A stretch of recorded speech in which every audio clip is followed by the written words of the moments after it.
Hey everyone, it seems like it's a broken record. Another round of storms, another round of severe weather potential. This is the third, really fourth morning in a row. If you haven't been watching what's going on in Colorado, you need to be updated because we have, excuse me, I've been scarfing down my dinner here. I went to Chipotle, had a little dinner tonight. And so, anyways, let me show you this storm. This storm means absolute business. It has produced multiple tornadoes, including a potentially strong to violent tornado. Look at that hook. This is just absolutely classic textbook. There's the circulation. This is a very, very intense tornado that is currently ongoing. Now, where is this? Well, this is in extreme northeast Colorado and eastern Colorado. Now, why is that important? It's important because the energy that's producing, whoa, looks like the camera went in the tornado. The energy that's producing these storms and tornadoes is moving eastward. And it is impressive. And it is definitely very strong for this time of the year. I'm going to be watching this system really closely. Hey, look, Josh Rugger is on. I saw him not too long ago. So let's go ahead and we'll take a look, first of all, at what we've got. So more storms possible tomorrow morning with additional storms moving in as we head into our Wednesday evening. So first of all, let's take a look at all this energy that's moving in from the west. And you're going to see lots of energy popping up in northeast Colorado. You see all the tornado warnings, confirmed tornadoes. Thomas, as a matter of fact, there have been storm chasers on this. In fact, Reed Timmer's car was directly impacted by this tornado. So that's something that's kind of interesting. He lost his shirt for a while. He was driving around shirtless. I made a comment on social media on Twitter, X, whatever you call it. But anyways, it looks like the tornado ripped his shirt off. But he was very close to that intense tornado that was in northeast Colorado. So we've got lots of energy moving in. We have not a whole lot of moisture and instability, but that's going to be changing over time. And so let me show you on the water vapor. My goodness, is that a system? So you can see the upper level spin. The upper level spin's cranking up. And this, by the way, is making its way eastward and getting a little intense. You can see the upper level low. Notice on the leading edge of the low, you got the nudging of the jet stream, and then that's when those storms absolutely erupted. Well, over time, this low is going to be dropping southeast. Now, here's the question that we've got to answer. What's going to be the focus for thunderstorms, and where's the track of this low going to be? Me personally, I think the track of the low will be just a little north of us. However, there's plenty of energy on the south side of this system that we could definitely get impacted. Alex, I've been seeing all of your comments on social media. You've been watching it, and I'm concerned. I'm concerned about this setup. I'm concerned about this system, and we're going to be watching it closely for sure. So I just wanted to provide this update here because I have to work on some things, and if nothing changes after the 10 o'clock, then this is going to be the live weather update. Of course, we'll keep you up to date multiple times, but I've got to get plenty of sleep. It's going to be a busy one tomorrow. And not only that, but I've got to work on an eclipse presentation that I'm working on for Thursday. So, needless to say, when it rains, it pours and storming. So, let's talk about here the energy that's coming in. And first of all, this is what's happening in Colorado. Notice how that makes its way eastward. More energy moving in and more lift. And here comes the thunderstorms. Now, these are going to be elevated in nature, perhaps maybe kind of hybrid where they become surface based. But here you see all the thunderstorm activity popping up, and that's a lot of energy. That's the latest HRRR. It updates every hour. You can see those storms popping up during the morning hours. Not exactly the same time as this morning, which was about 1, 2 o'clock in the morning, maybe a couple hours later. Oh, yes. Move Alex's comments. Yes. Thank you. Sorry for that. Thank you, Haley, for that. I saw that. And feel free to comment on that because obviously I got multiple things going on. But there's a look at the future track, and then there's the storm activity. Now, here's the question. How long do these storms last Wednesday late morning? The longer they last, the less the severity will be of the storms Wednesday evening. Although I don't think it really matters at this point. We got a lot of humidity. We got a lot of moisture. We got a lot of energy. We got a lot of shear. The shear is, I'm telling you something. We're going to look at the models here in just a little bit, but the shear is off the charts. So for this time. So I didn't mean to do that. I meant to hit the other space bar. Here's a look at the severe weather risk. This just got updated. It does include all of us, basically, except for northeastern Boone County. So this is for large hail and damaging winds. If we look at the individual threats on these storms, you're going to see there's the day one wind threat. There's the hail threat. And let's see if the tornado makes it. No, tornado doesn't make it to us. I'm not saying it's not going to happen at all, but definitely the tornado potential cranks up as we head into tomorrow evening. We're going to get into that. So just bear with me here. All right, so here is the future track model for Wednesday late morning. You can see all the storm activity. Now, this is the latest high-resolution rapid refresh that's updating right now. We should be getting it in pretty soon. But look at this. You got all this action that pops up during the late morning. Now, if that happens, maybe it lessens the severe weather potential during the afternoon. That's what I'm hoping for. But I think regardless, you can see this system. Now, look at this. It's quiet. Oh, that's not good. If we warm up into the upper 80s and lower 90s, which I think is a little too warm in my opinion, but still, if it does warm up that much and we get increasingly more humid, look at the explosion of thunderstorms. Now, these are supercells. What supercells are little dots on the radar, according to the wide view. You know, if you're looking at this from a long range out or from a wide range out, it doesn't look like a whole lot. But these are high impact and low coverage, meaning kind of think about it this way.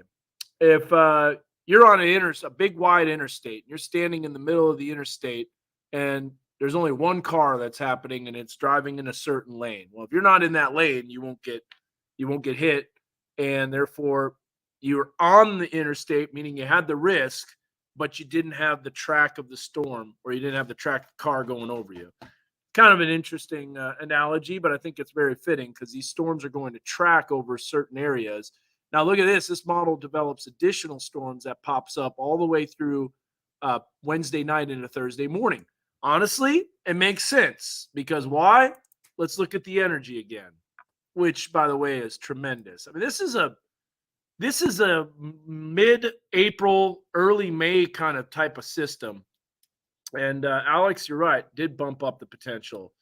So if we look at the actual timing, you saw all the storms. Here's the latest severe weather risk. This gets updated at 1 o'clock in the morning. You see some severe storm timing. I went a little bit later instead of 4 p.m. I went about 5 o'clock just because sometimes the models are a little too slow to develop convection, hence the case yesterday. They had not a whole lot at 1 o'clock in the morning, and that was not the case. But there's all the thunderstorm activity that pops up. That is I'm going to take our camera off the screen. The enhanced risk has been drawn, but you might be going, well, we're fine because it doesn't include Northwest Arkansas. Well, the problem is that there's so much uncertainty with the morning convection, and the models this morning were kind of trending a little bit farther east. Now they kind of trended back to the west, in my opinion, looking at the latest. So there's a look at that severe weather risk, and then watch what happens with the tornado potential. Yeah, that's not necessarily right over the enhanced risk. That enhanced risk that you saw was, in fact, wind driven. What that means is that's the greatest potential for damaging winds. And so the damaging wind potential is driving the enhanced risk to be issued in that area. So you can see how that's overlaid. Watch this again. Look at the day 2 outlook. There's the enhanced risk. You look at the day 2 wind, and that shows you that. Now, me personally, I think this hail threat is way underdone. A lot of instability, a lot of shear, and I'm going to be talking about that. But so that's a look at all of those threats and all of those risks. Now, if we already looked at the HRRR for that. I want to show you this because this will give you a good idea of the timing according to what we have with the latest models. So here is the latest timing with the Northwest Arkansas forecast. Clearly, several bumps. Now, Josh, I did drop the 90% down to 80%, and there's a reason for that. There's uncertainty how much coverage there's going to be across Northwest Arkansas tomorrow morning. Some of it could most likely remain in Southwest Missouri with some storms coming into Northwest Arkansas. But regardless, still up there. Rain chances, morning. See how it's like 4, 5, 6 o'clock in the morning? That's what you saw on the model. I believe that. We can't drop the rain chances completely as you see during the late morning, because we have to keep those 30% around there. We did drop it to 20% at about 2 o'clock. I agree with that because the storms aren't going to be quite as widespread. And if there is any storm activity, it would be very isolated. But look at how it ramps back up. That's with the cold front moving in. So this is essentially elevated convection along the warm front. This is the cold front moving in. There's all the thunderstorms out ahead of it, and then it drops off pretty quick. Now, the reason we don't have it dropping off completely before midnight is because you saw how the HRRR is kind of slowing down some of the thunderstorm activity. Now, the River Valley is interesting because this morning, the past morning, there were a lot of storms in the River Valley. This time, I think most of the storm activity will be in Northwest Arkansas. However, the River Valley will still see thunderstorms.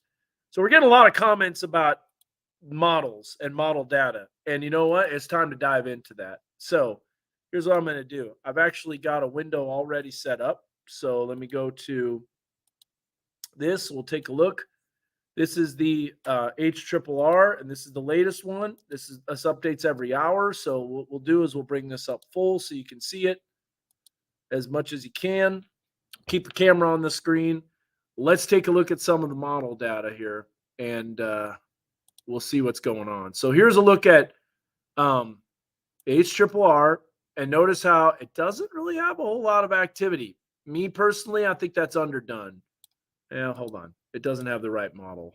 There we go. I don't know why sometimes it bounces back, but there now. See, 18Z, it was pump faking. It didn't show a lot of storms in the morning, and now you can clearly see 4 or 5 o'clock in the morning, an explosion of thunderstorms, kind of like what we saw this morning. Notice by 8, 9 o'clock in the morning, guess what? That moves out. Maybe a few lingering showers, a few lingering storms, but there is going to be a substantial break. That is not good because you start heating up the atmosphere, you start cranking up the temperatures, and that leads to more instability. Now we'll continue to move along here, and here's a thunderstorm activity that pops up, and there you got it. Isolated supercells. Now, what kind of environment at 7 o'clock in the evening are those storms going to work their way into? Yikes. Not good. That's a very impressive shear profile. So what are we looking at? Well, first of all, this is a sounding. The LCL and LFCs are really close together.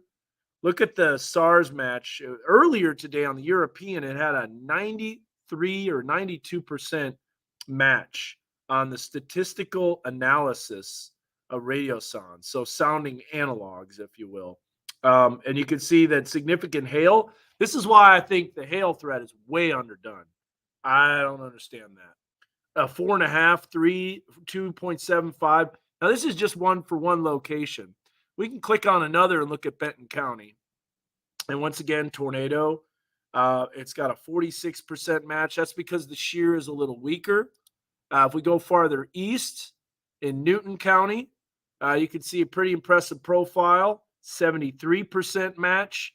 Very steep lapse rates. This has all the ingredients. Well, we'll show you Rudy as well. So let's click on Rudy here, and we'll show you in Crawford County. Yeah, it's there.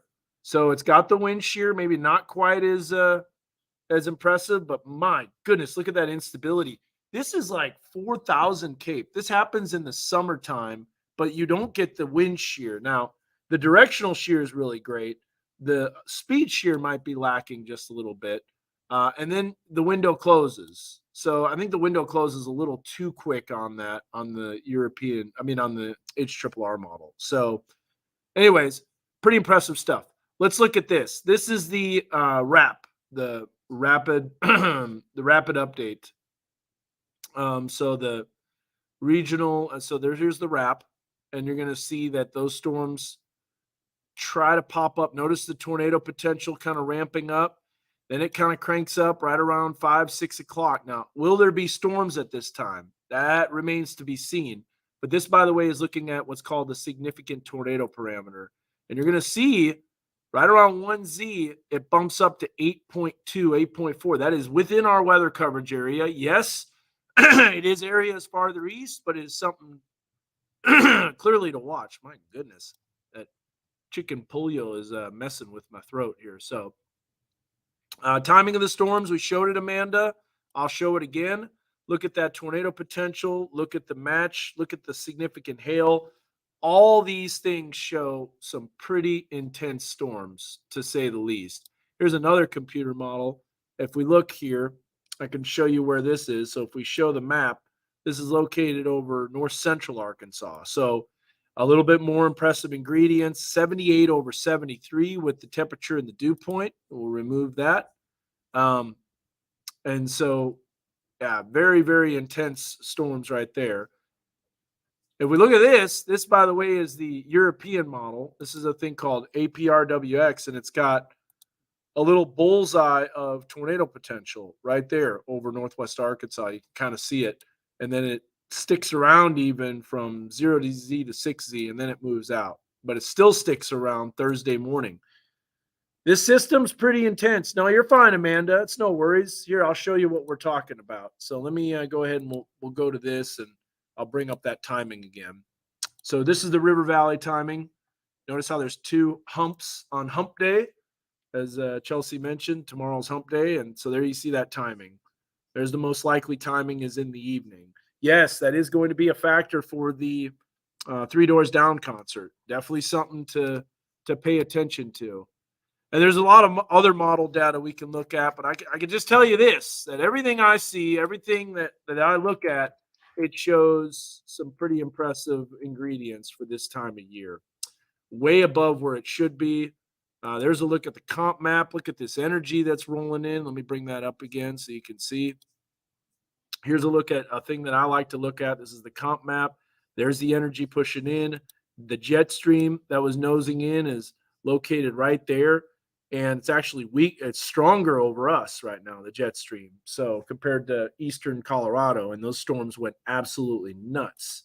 Here's a look at the vertical velocities. Obviously, nothing's over us right now. That's why we're not seeing storms. But once that energy starts to move in, yeah, it's going to be interesting. And the dew points aren't bad now, but look at what's happening to the south. That dew point will start surging northward. The Gulf of Mexico will open up, and that moisture will rapidly return. In fact, we can show you this here when we look at the wrap. So there's the dew points now. Look at that Gulf of Mexico moisture surge northward. And wow. Are you kidding me?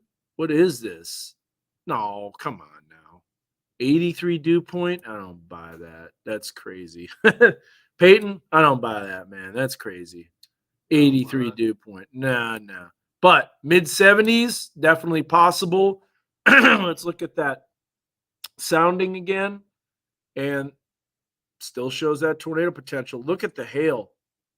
Now, this is at 1Z, so the shear is a little weaker. I think, personally, the wrap is underdoing the amount of shear because you look at what's happening out the window, and it's a pretty strong system. So, yes, tornado potential for tomorrow. All right, so I've got just a couple minutes because I got Fox 24 News at 9 that's coming up. And let's kind of answer some of your questions here real quick as we go through. Most important one, did I have, all right, let me remove this. Did you get the watermelon freeze from Taco Bell? We did. Got the watermelon freeze. It was good, but I don't think it overruled the Baja Blast. But you're right. It is a little bitter, has a little bitterness to it. Not bad. The enhanced will very well be added in the midday update. I think so. 8-ball is away. Let's see. I agree with dropping it a hair. Let's see here. Rudy, we showed you that. Steep lapse rates. I'm surprised for such high percentage on the soundings, and it's only showing a slight risk. Well, don't be surprised because that's 2 days out, and there's still uncertainty. The confidence is also a factor in the probability. So if the storms happen a lot during the afternoon and not during the evening, that's going to cool things off. And so, yeah, another tornado. And speaking of that, this is another reason. Look at what's happening out in Colorado. Some intense supercells. This supercell has been going for a long time. Look at that thing. That is a very intense supercell with a confirmed tornado. Classic hook echo. And remember, you looked at the jet stream and it was just about the same. So if we go back to, I'm going to bring this up. Yeah, Reed just got another tornado. If we look at the mesoanalysis real quick, let's go to Colorado and let's see what kind of ingredients they had. Let me change that sector real quick. Go to a different one. Okay, so here's Colorado. There's the low. Let me add that to the stream so you can see. So there's a look at the low pressure system that's to the southwest. There's all the surface-based instability. We've got that as well. If we look at the supercell composite, of course, that's to the west. Significant tornado parameter only shows a 2 right now, and yet those storms are going nuts. Violent tornado parameter is up there. Let's look at 0 to 3 kilometer Cape. That's there, but not super great. And if we look at the bulk shear, yeah, 30, 35 knots. So we've got a lot of shear that's coming with this system coming in. And then finally, we could look at 0 to 1 kilometer storm relativisticity. It's there. 0 to 3 kilometers there. So we got all the ingredients as well, just like what Colorado's seeing. And the hodograph map. Look at those hodographs. Wow. Look at that critical angle. That is perfect. Almost nearly 90 degrees. And guess what? With our storm motions, very similar. There's a southeast storm motion, and that hodograph lines up perfectly too. So a lot to go through, and we'll continue to watch it. And hey, thank you, Charles. Thank you for the eclipse video too. Reed, who? No, Reed's the man. Perfect critical angles. My goodness, for sure. All right, guys, I got to run because I am off the top of the show. And so I did get to see the updated Twister product. So after the 10, I don't know. I've got to get this project done, and I won't be able to do it at all tomorrow.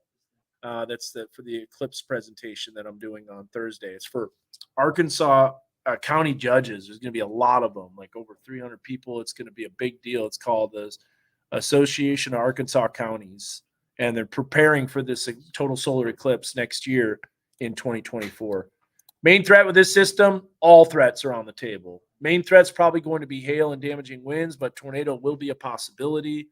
And finally, the last thing I'll show you, and then I really got to go because I know the comments will keep coming. But you can watch the replay. Maybe you can get some additional information. Again, here's the very latest tornado potential with this risk.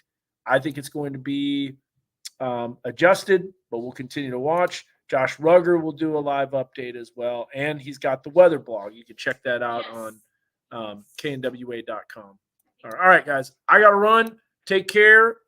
The verdict's still out if I'll do a Facebook Live after the 10. We'll see if anything changes or anything dramatically looks more impressive. All right, take care, guys. Have a good one, and we'll see you on the news tonight if you watch. Bye.